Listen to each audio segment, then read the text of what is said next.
Are you an introvert or an extrovert? You might think you know, but the answer could be more complex than you realize.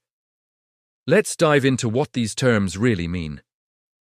Back in the 1920s, the brilliant psychiatrist Carl Jung first introduced the world to the concepts of introversion and extraversion.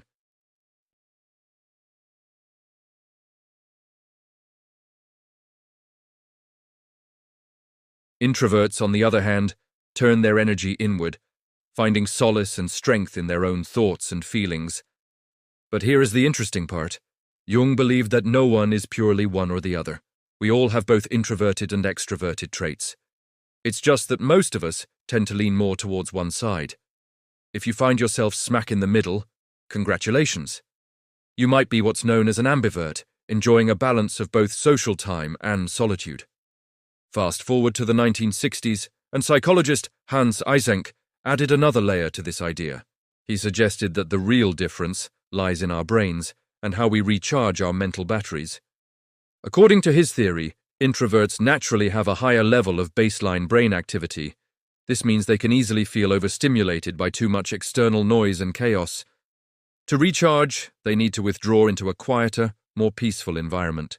This quiet time allows their brains to rest and their energy to be restored. Extroverts are the opposite. Their brains have a lower level of natural activity, which can feel a bit like boredom or restlessness. So they actively seek out external stimulation, parties, conversations, new adventures, to boost their brain activity and charge up their inner batteries. It's not that they're just social butterflies. They're literally feeding their brains the energy they crave. Let's imagine two kids to see this in action. First, there's Jay, our extrovert. He's the life of the playground, always surrounded by classmates. He loves being the center of attention, chatting about anything and everything. He'll organize a soccer game with kids he just met, and then jump right into a game of ping pong with someone else. All this social interaction isn't draining for him. It's how he fuels up. Then we have Anne, our introvert. While other kids are running around, Anne might be sitting quietly, just watching everything unfold. At home, she loves spending time alone, carefully tending to her herb garden. She's becoming a true expert, but she keeps this passion mostly to herself. For Anne, recharging means finding peace and quiet. That's her happy place. Now, it's a common misconception that introverts are always shy. That's not true. Anne, for instance, isn't afraid to talk to anyone, even adults. The issue isn't fear, it's energy. When she's in a large group with lots of superficial small talk, she gets exhausted. Her mind feels cluttered and overwhelmed. So, her strategy is to retreat, go inside her own head, and recharge with some precious silence. Jay, on the other hand, thrives in that exact environment. The more people, the more conversations, the more stimulated and energized he feels. He loves hopping from one topic to the next. Some experts even think introverts and extroverts use different parts of their brains to process thoughts. An extrovert like Jay tends to rely on short-term memory. This allows him to make quick associations and respond rapidly. That's why he talks fast and always seems to have a ready answer. He might come across as very smart and quick-witted, but he often speaks before he fully thinks things through and might change his mind later. An introvert like Anne processes information differently. She taps into her long-term memory, which involves more complex and thorough thought processes. This takes more time. She thinks first, then speaks.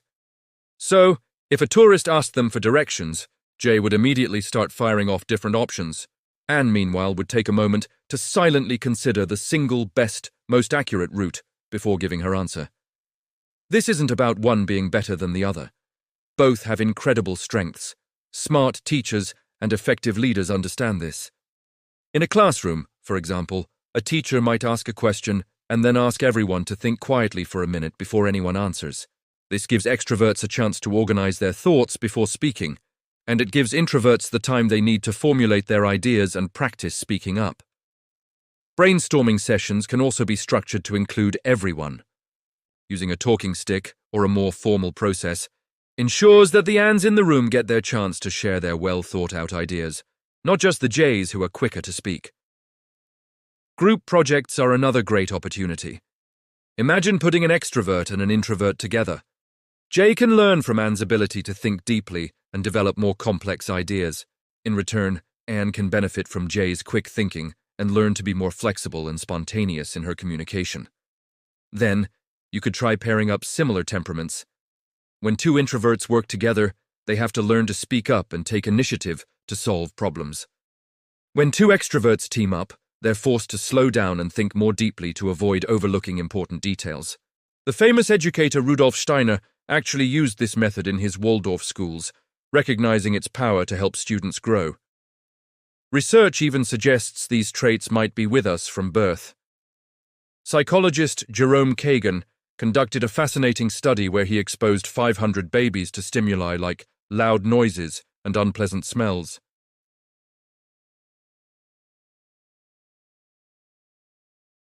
When he tested them again years later, the babies who hadn't reacted strongly tended to grow up to be more extroverted.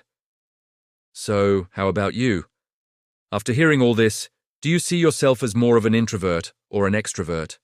Or maybe you think this whole classification is too simple. We'd love to hear your thoughts. Share them in the comments below. Thanks for watching, and don't forget to subscribe for more videos that make you think.